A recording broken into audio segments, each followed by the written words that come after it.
Encuentro con la Nación, temas de actualidad. Y se ha realizado con un éxito total el primer Foro Internacional de Educación Militar.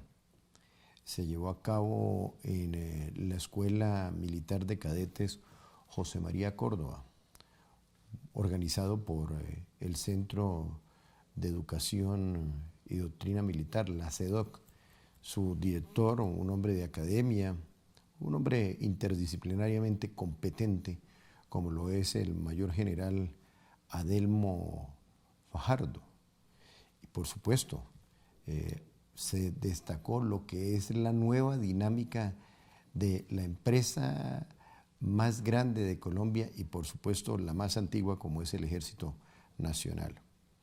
Y dentro de esa dinámica de un ejército para la paz, de un ejército socialmente productivo, pues se destaca también, no solamente a nivel nacional, sino internacional, la gran doctrina, esa doctrina que está concebida en un documento, en un texto, Damasco, y concebida por un hombre que se preparó para ser no solamente comandante del ejército, sino de las fuerzas militares, como el general Alberto Mejía Ferrero. Pues bien, allí tuvimos la oportunidad de ver la presencia del máximo exponente de la educación militar en España, el máximo exponente de la educación militar en Brasil, el general de México, y por supuesto el general de Chile. Recordemos que ese desarrollo de las escuelas a través de la historia parte de profesores que vinieron de Chile a darle cuerpo a esta educación que es tan importante en la formación de oficiales, suboficiales y soldados. De modo que presencia internacional, y esa presencia tiene una característica muy especial. Brasil, Colombia tiene una gran cercanía con Brasil en materia de integración, el pacto amazónico, Colombia, Brasil, Perú, Ecuador, Bolivia, Venezuela, Surinam y Guyana. Chile, con Chile, Colombia fundó el Grupo Andino.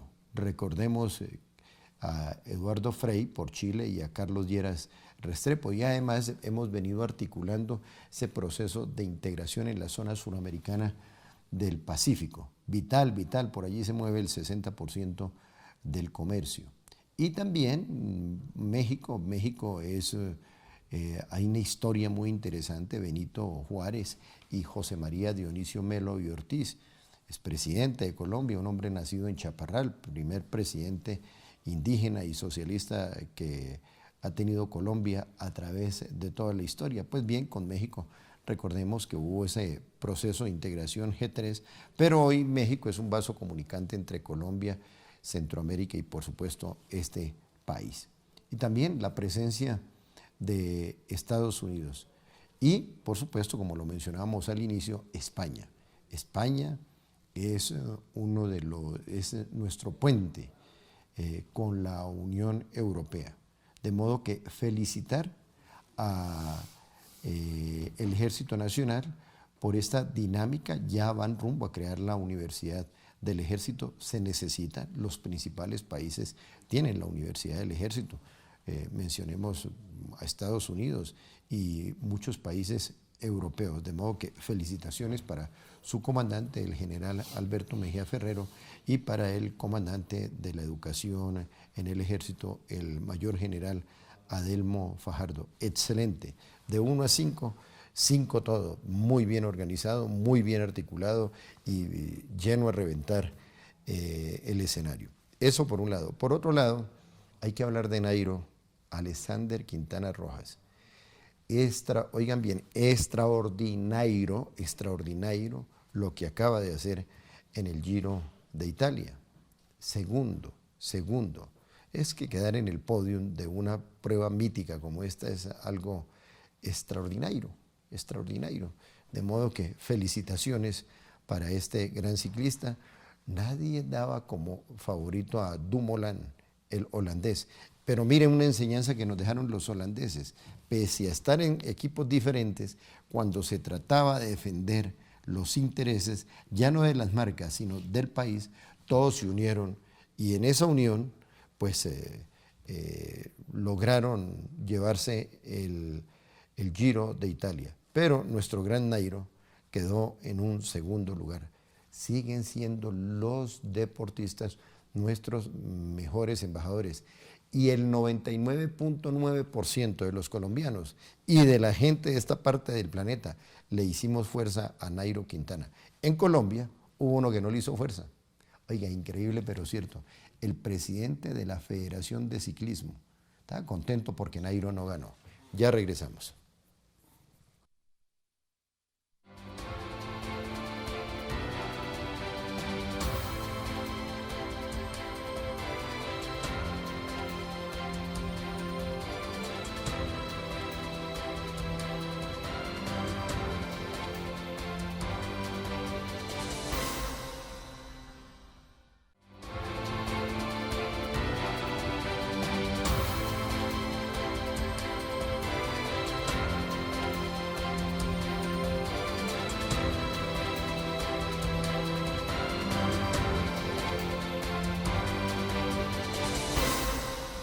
Bueno, y nos acompaña un gran colombiano de oro, hombre que siente los colores de la gloriosa Universidad La Gran Colombia. Se trata del exministro, viceministro de Trabajo y Seguridad Social, Fabio Olmedo Palacio Valencia.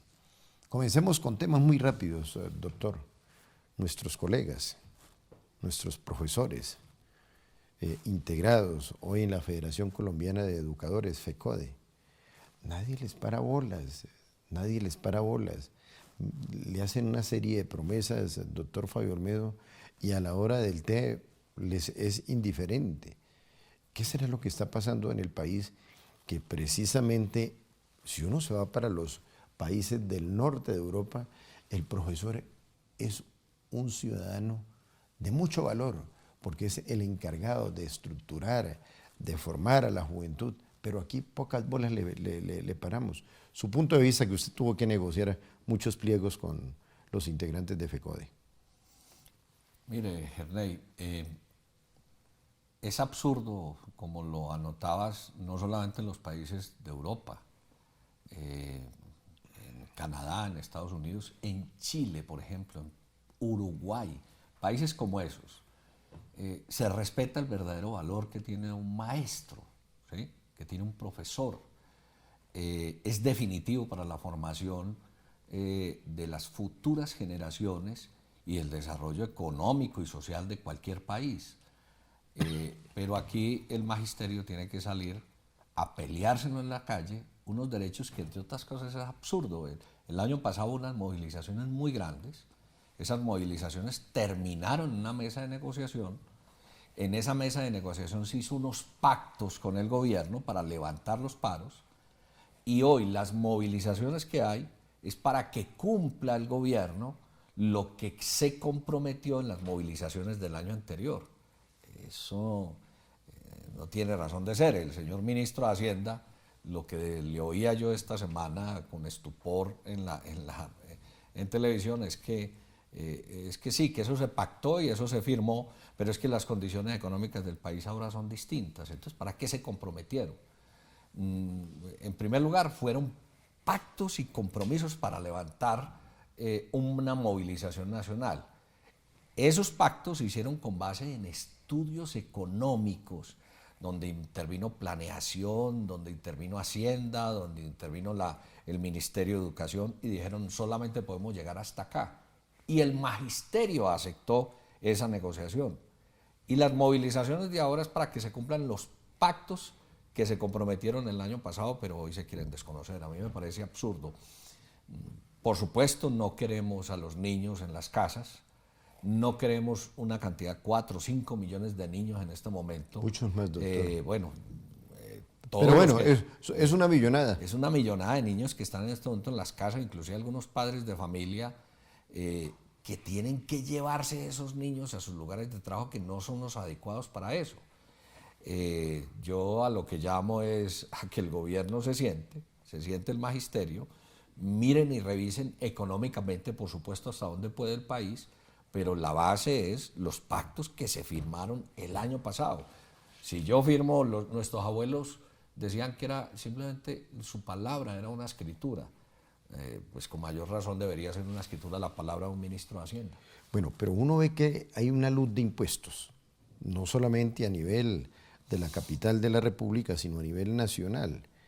Y la conclusión a la que uno llega, doctor Fabio Olmedo, es que ese alud de impuestos es para pagar, financiar el principal cáncer que tiene Colombia, que es la corrupción. Yo le pongo un ejemplo en el caso de Bogotá.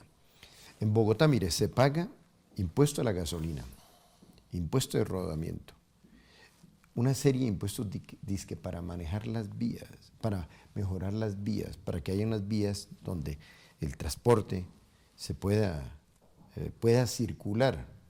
Y hay un sitio donde usted permanentemente, yo lo veo pasando ahí por la 72 con séptima, donde hay un cráter así enorme que lo único que hace es destruir los carros. Y todo el mundo hace promesas. Nuestra capital se la robaron en las 3 anteriores administraciones. Elegimos a un alcalde, Enrique Peñalosa, que entre otras, para conformar su equipo de trabajo, exigía máster y doctorado. Él decía que lo tenían que superar. Quedó demostrado que no tenía ninguna maestría, porque aquí este es el país del cuento.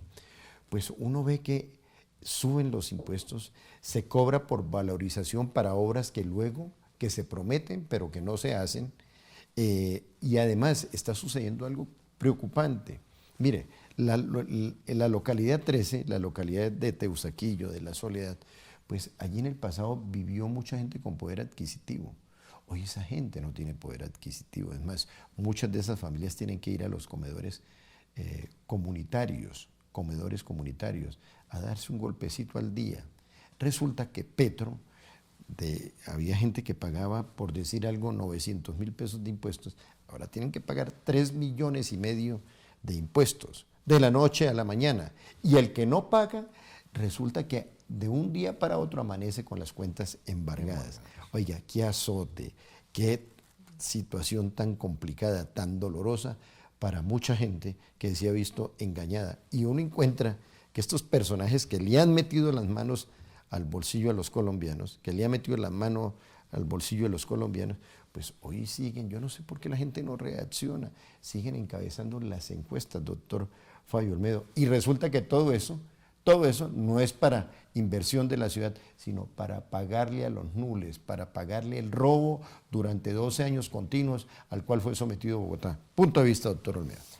Mire, la subida del 16 al 19% del IVA. El IVA, imposible vivir así, ¿no? Imposible vivir así. Que ya golpea a la industria, a la clase media, a la clase trabajadora, pues por supuesto ha hecho que nuestro país se resienta y nuestra economía se resienta. Yo recuerdo cuando Mocus hizo una campaña en la alcaldía y le decía a los empresarios que les voy a subir los impuestos porque los voy a meter en tales y tales inversiones, y votó la capital consciente de eso, pues realmente lo hizo. Hubo cultura ciudadana, se recuperó la ciudad, las finanzas de la ciudad se recuperaron, empezamos a ver una serie de recursos en los bancos precisamente para hacer las grandes obras que el país necesita. Desafortunadamente llegaron administraciones que cogieron esos recursos y todos sabemos lo que pasó con los nules, lo que pasó con las grandes obras de la ciudad.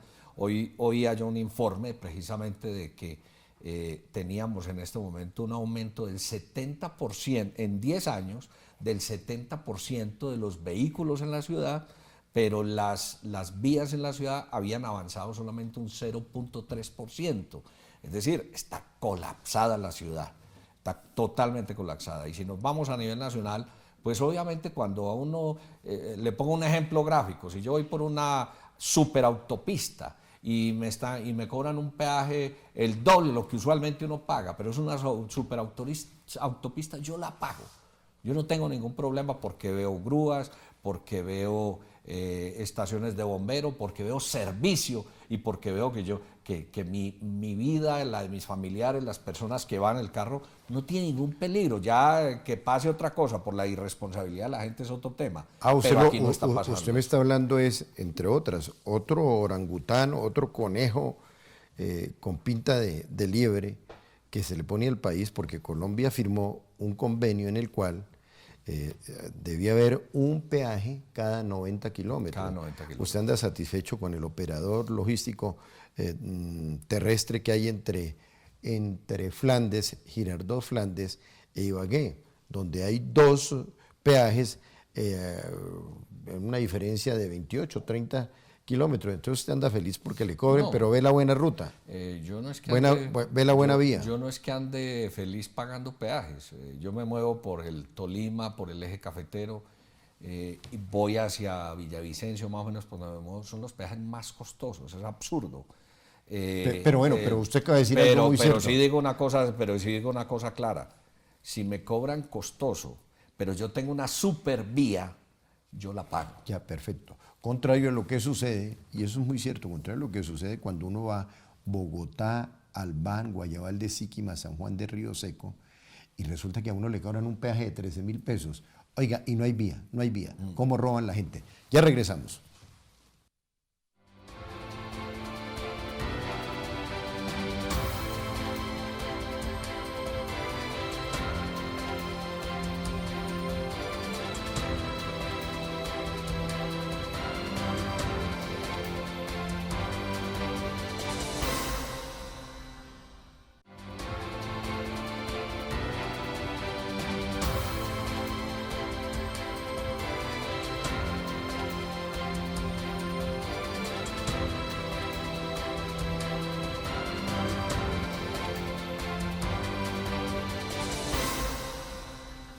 Bueno, doctor Fabio Olmedo, uno lee la crónica del Quindío y los diferentes medios de comunicación, uno escucha a Jorge Eliezer Orozco, que es un referente del periodismo en el eje cafetero, y un homenaje gran colombiano para un gran colombiano. Él se proclama como el primer jurista gran colombiano, entre otras por antigüedad, no porque quiera, aunque es un excelente jurista. Grandioso el homenaje que los gran colombianos le rindieron a Horacio Gómez Aristizábal, al profesor, al historiador, al penalista. El homenaje dice que no hubo cama para tanta gente. Cuéntenos cómo es el asunto. Mire, Herney, yo pienso que a uno de los homenajes, cuando se los merece, y que es el caso de Horacio Gómez Aristizábal, se lo deben hacer en vida. Lo que Horacio hizo, por supuesto, con otro grupo de personas, hombres y mujeres que participaron en ese momento en la separación del departamento del Quindío y la creación de nuestro departamento, que fue una gesta impresionante, que a eso le debemos lo que es hoy el Quindío, y pienso que a eso le debe lo que es hoy Risaralda, inclusive lo que es Caldas. Horacio Gómez decía que el maestro Gilberto Alzate, una persona que entre otras cosas respeto mucho y leo mucho, decía que Horacio Gómez era el descuartizador de Caldas. Yo lo llamo el fragmentador. Pero mire, si hoy el doctor Alzate viviera, estaría alabando lo que se hizo en su momento, porque eso dio la posibilidad que Caldas, Risaralda y Quindío se fortalecieran en tal forma que hoy son un ejemplo a nivel nacional los 3 departamentos, y actuamos como un eje cafetero, actuamos como un gran Caldas, si se quiere llamar, en muchas cosas en conjunto. Nos movemos en la parte turística, en la parte de vías, en los programas. Los 3 gobernadores están actuando muy de la mano en programas de impacto regional. Yo pienso que esas barreras geográficas se borran con las actuaciones que hacen los mandatarios. Pero en el caso de Horacio Gómez, era un homenaje a él y en la cabeza de él a todo ese grupo de gente que hizo esa gran gesta. La Gran Colombia, pienso que en un gran momento de la vida de Horacio Gómez, hizo ese justo homenaje. Tuvimos varios eventos, medios de comunicación. Alguien me decía en un almuerzo que se brindó inicialmente, donde estaban todas las directivas de la Gran Colombia, seccional Armenia y directivas nacionales. Estuvo el secretario general, estuvo el vicerrector académico, el doctor Calderón, estuvo el doctor Marco Tulio, luego llegó el rector nacional. Yo pienso que, y como me decía esa persona, hace muchos años no había una concurrencia pluralista en una mesa como esta. Fue como se construyó el departamento, donde se olvidaban los temas políticos y todo ese tipo. Y se pensaba en quindianidad. Y luego en la tarde, en el auditorio de la Universidad de la Gran Colombia, donde también estuvieron todas las directivas de la Gran Colombia, tanto de Bogotá como de la seccional Armenia, y donde estuvo la academia, la letra, donde estuvo gente joven, fue abarrotado, el auditorio se quedó pequeño, quedaron la gente de pie, pero además de eso el evento fue muy sentido, ¿sí? Eso ha dado inclusive pie a muchas columnas de opinión que hoy en día todavía están saliendo hablando de la repercusión en el departamento del Quindío de lo que representa Horacio Gómez y de lo que representaba hacerle precisamente un homenaje a un departamento que hoy tiene dificultades y yo sé que podemos superarlas. Tenemos que superar, desde hace 5 años venimos peleándonos, imagínense, en la ciudad de Armenia, los 3 primeros lugares en desempleo. Esta semana salió las cifras del DANE y volvemos a quedar en tercer lugar. Superado por Ibagué y Cúcuta. Cúcuta y Ibagué. No, Ibagué inclusive ya salió de esos 3 primeros lugares, superado por Cúcuta y Quibdó. Yeah. ¿Sí? Ibagué ya ha superado esos lugares, hace un rato lo superó. Ahí es donde uno se pregunta, bueno, ¿dónde está la dirigencia del departamento?